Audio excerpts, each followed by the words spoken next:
Here is my summary of the single subject design on peer-mediated reinforcement plus prompting with children with ADHD and off-task behavior. The research question for this study is if peer-mediated reinforcement plus prompting is an effective intervention for off-task behavior in children with ADHD. The main independent variable of the study was peer-mediated differential reinforcement of alternative behavior plus prompting. The dependent variable is off-task behavior. For the participants, there were 3 10-year-old children, 2 boys, 1 girl, diagnosed with ADHD who exhibited off-task behavior in school. The setting was a university psychology department clinic room designed to look like a classroom. This study had 3 different phases. There was a functional analysis phase to determine what was actually maintaining the off-task behavior.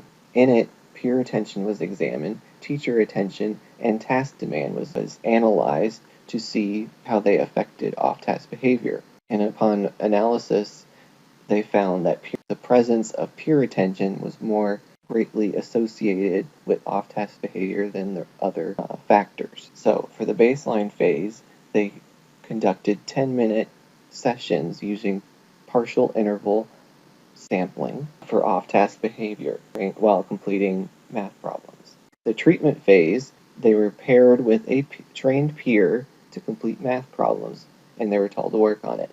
So the trained peer appraised on-task behavior, and they discouraged off-task behavior. If the off-task behavior redirections resulted in further off-task behavior, then the peer would remove attention to target the participant, thereby extinguishing any possible effect that their attention was having on the other's behavior.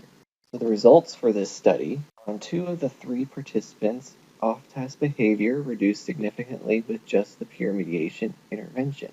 So just on that intervention, a large amount of reduction. And if you look at the graphs to the right, you'll see the different results for the 3 participants. If you look at the 3rd participant in the middle, though, he required a second intervention of contingency contracting.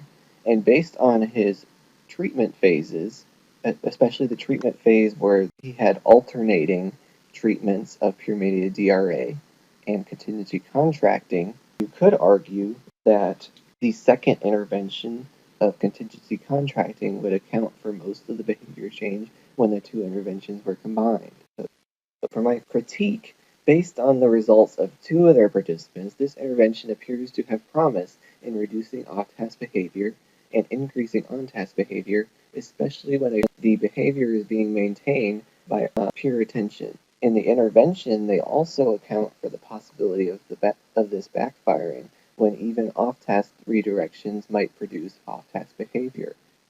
If that happens, the peer was trained to extinguish this reinforcement, so that was a good safety thing built into the study.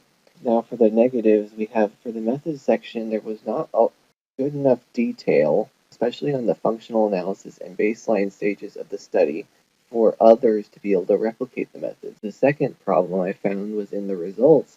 They are only reported through visual means of graphs with none of the actual numbers reported, so they didn't even have any sort of numerical value within the paper of what percent the off-task behavior went down to. And lastly, the 3rd participant's data and unique methods also call into question the results for the peer-mediated differential reinforcement of alternative behavior.